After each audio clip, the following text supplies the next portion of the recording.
And hello there guys and girls, this is the Prussian Prince with another Ro16 tournament match, and this is going to be the match between Iraklis and Wingman. So you can see it is beautiful Nemetisena.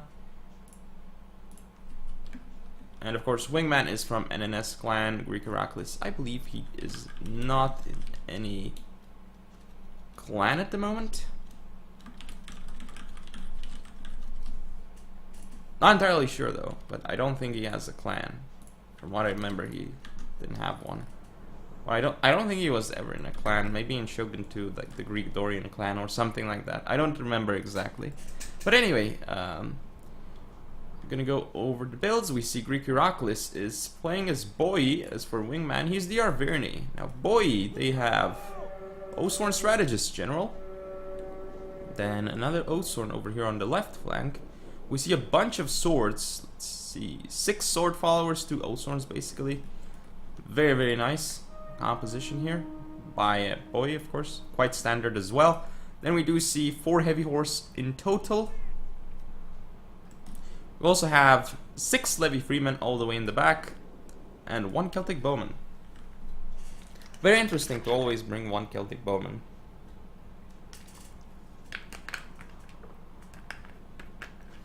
Now though, I'm gonna go over the Arverni build. He's got also Strategist Gen. And then 4 light horse. This is quite a change, not like heavy horse. Then we also see that he's got 3 levy freemen in the back with a Celtic youth. 2 levy freemen in the front.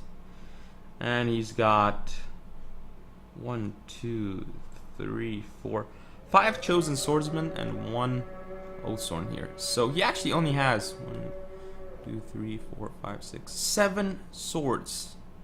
No, 8 swords. So he does have 3 Oathsworn, my bad. And then a Gallic Hunter as well, that's why it was hidden. No, 3 Gallic Hunters. So interesting build by Arverni. He can do a lot of damage. He can basically kill this Celtic bowman off pretty easily and then destroy the Oathsworns maybe. Looks like Arverni is going to try and go in, and he's targeting the Oathsworn General. Not a bad choice as well, instead of the bowman.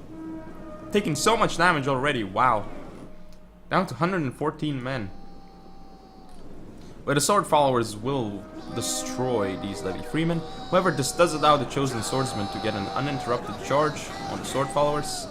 And some javelins as well, so chosen swordsman.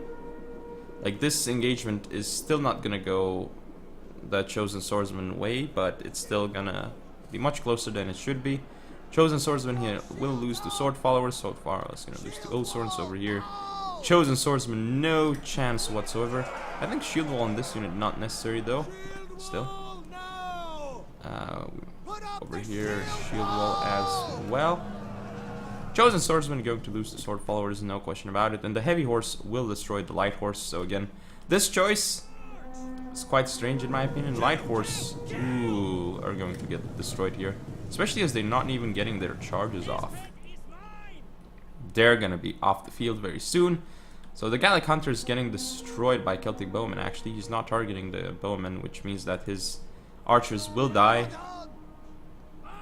Now the chosen swords here dying to Oathsworns very, very quickly. Like, Arverni doesn't have the power to break through against the sword followers. He might actually be winning here, but look at these Oathsworns. They just got through, but they got through like, what unit was it? I think, was it the sword follower or something? I think it was, yeah. But still, like, it's sort of down to 57 men, and it's gonna take more damage and lots of javelin volleys. Actually, the main line isn't going so badly. I guess it must have been the levy freemen going in. But just look at the heavy horse. They will end up mopping up levy freemen and light horse on the flanks. And that's going to seal the deal for Arverni. I really think that light horse was a questionable choice instead of heavy horse. So then we've got the heavy horse running around here. He's going to be able to get to the skirmishes really easily and get rid of the skirmishes. This Oathsworn will have nothing... I mean, it will have nothing to say about this Oathsworn and sword follower. Oof. This isn't... A lot of blobbing done here though. And this is... I don't like this by Boy. And over here, this is going well for Arverni actually, because he's got a lot of men left in his general unit. So this could be one thing that could help Arverni win this, but even so, I don't see it. Like, if Boy's general were to suddenly die and like he would mass rout these Levy Freemen, then maybe the rest of Boy's forces would rout quickly, but I still don't really see it. Now we have a rear charge into the Chosen Swords here. So again, pretty decisive victory, and the Sword Followers are going to destroy the Chosen Swords. Here the Oathsworns are gonna win against the Levy Freemen, but I mean, they haven't... It looks like they've gotten a lot of kills, but a lot of those are on Levy Freemen as well. Oathsworns here are going to end up killing this unit, but now we see that Boy is free to flank around even more and like rear charge this Oathsworn to death. All these units here. The Sword Follower, I don't understand why it's here. Like, it should be actually rear charging by now. It's quite strange, but I don't think it's going to end up mattering. This is the last Oathsworn unit for Arverni that is on the field, and it's currently trying to do its best, but I don't think it will do too well. And now it's going to be routed off the field, and this should be game in favor of Boy, as expected, because Boy does have an advantage against Arverni. It's like, it's basically, like, sure, it's heavy horse against heavy horse, but Sword Followers beat Chosen Swordsmen. So I don't really see how Arverni can pull this off, unless he goes, like, for more Oathsworns. And he did go for more Oathsworns, but Boy still had stronger mid-tier forces overall. And the heavy, like, the main thing this game, though, I think, was heavy horse against light horse. Look at the light horse, did nothing, and then look at the heavy horse. Look at how much work they did this game. I think that was the main issue here for Arverni. If he brought heavy horse, I feel like he would have had a better chance at winning this game. But anyway, let's go to game number 2. So this is game 2 on Nimitosena. We see that Greek Iraklis is playing as Pontus, whereas we have Parthia for Wingman. Now this matchup, I feel, can go quite well for Parthia. But I just want to see what kind of builds both went for. So Greek Iraklis, he's got... Wow, let's see, lots of swords. He has 1, 2... 3 Pontic swordsmen, and one of them is his general, and he's a strategist. Interesting. Then we see some Celtic warriors. He has 4 of those. Pretty decent choice, I suppose. We see he has 2 Scythian horse archers on his right, 2 on his left. He has 1 Pontic Peltast, and then we also see he's got some Cappadocians on his left flank, 3 of those. 2 Noble Blood Cav in the center, and 3 Cappadocians on his right flank. So basically mass cavalry for Pontus here. Very, very interesting, I feel. Then for Parthia, we've got 3 Parthian foot archers up front. We see that there are a bunch of Parthian swordsmen. 5 Parthian swordsmen. Pretty nice, and then a hillman on each flank.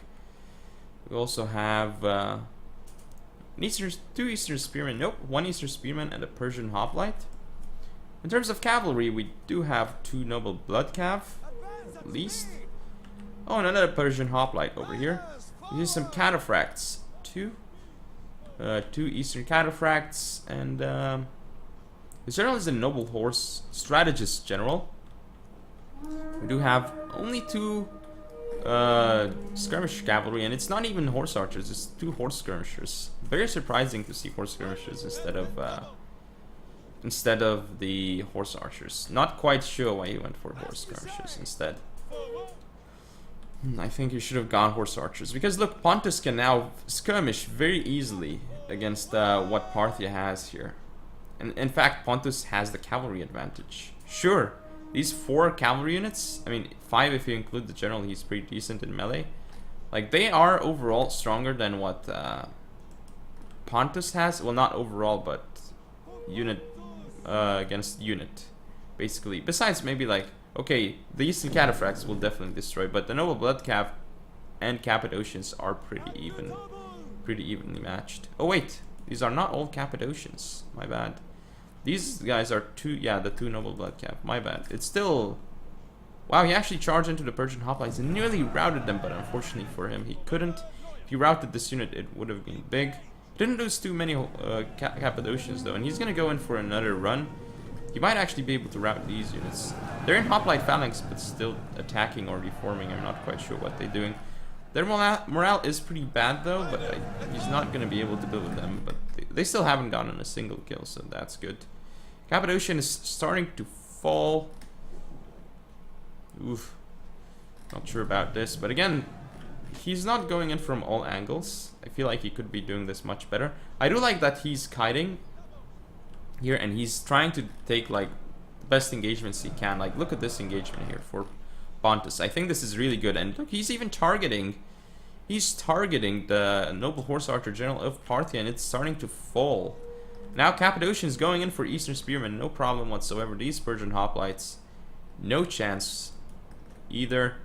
So Pontus taking some really good engagements over here. If he kills this Noble Horse Archer General with two Scythian Horse Archers, that would be massive. Look at the damage on the Noble Horse Archer General. It's going to continue dropping. Ooh, it's down to 45 right now. Very well done by Pontus. Now he's going to kill this Eastern Spearman, no problem, and this Persian hoplite here too. So he's going to disengage here because the Horse Skirmisher, massive volleys. They did a lot of damage. Now the engagement's starting over here, but ooh, the Cataphracts are going to get bogged down, and I don't think they'll be able to pull out of this engagement very easily as they're getting surrounded by Cappadocians. And looks like, yeah, Pontus should start rotating his whole body over here. Oh, we see this Cappadocian getting ready to go for the Parthian foot archers. This could be massive. Cappadocians, again, you can see they're actually... The Eastern Cataphracts did pull out, but they lost some men, and now Cappadocians engaging the Eastern Cataphracts. Not optimal, though, because two units charging in like this, I think you should have just done it differently. But these Cappadocians will make it into the Parthian foot archers. Ooh, they won't actually, because Noble Horse Archers stopped them. However, we do need to see this Cappadocian unit going around and hitting the Parthian foot archers. That would be massive for Pontus, and I feel like he might be able to actually he might be able to do it. Horse archers coming around here. This engagement should go decently for Pontus as well, as he's got like, these are just hillmen which will die very, very quickly, especially with Scythian horse archer support. Ooh, these Parthian foot archers going down to Pontic Peltis. Not sure about Pontic Peltis targeting Parthian foot archers, but still. Yeah, they're gonna die fairly quickly. Noble Horse Archer General is getting off the field. Scythian Horse Archer is gonna deliver devastating volleys to the rear of the Parthian forces. See here, Scythian Horse Archers skirmishing with horse skirmishers. This is gonna be good for the Horse Archers. The Horse Skirmishers have done some damage to Cappadocian, and it's the Cappadocian Cap, and it's pretty significant actually. So they did more than I expected them to be able to. But the Parthian swordsmen over here are going down to Pontic Peltis right now fairly quickly to this high missile damage that they have. It's pretty insane. So now the Pontic cavalry is going to pull out here, probably going to go for some rear charges and even kill this Cataphract that hasn't done anything this game at all.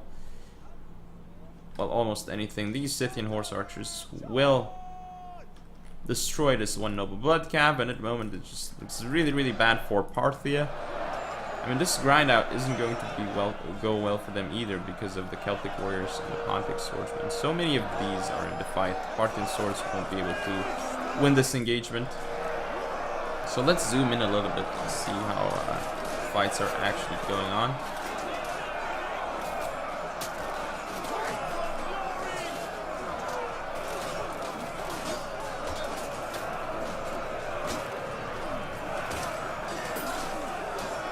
Yeah, Celtic warriors and Pontic swordsmen and then Cappadocian Cap just surrounding all these units of Pontus.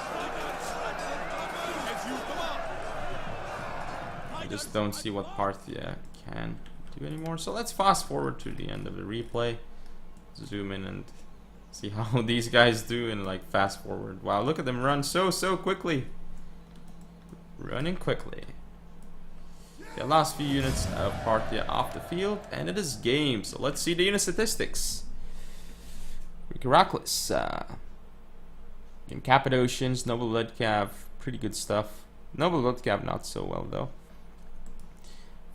Again, the horse archers did so much damage. A lot against Persian hoplites, but still very nice to keep them out of the fight. Celtic warriors and Pontic swordsmen, of course, they would do very well.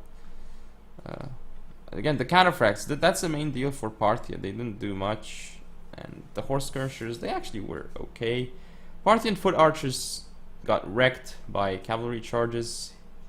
Wingman did something, surprisingly. The Parthian swords tried their best, but still. The engagements just weren't right for Wingman, I think. Like, he could have... like, the cataphract charges were just odd, and the horse skirmisher choice still odd as well. Would have preferred to see more horse archers instead. He just got out-caved this game somehow, surprisingly. But anyway, that is game and match, so hope you guys enjoyed. If you want to see more, don't forget to comment or subscribe. Follow me on Facebook, Twitter, and Google+. Share the video, and I shall see you next time.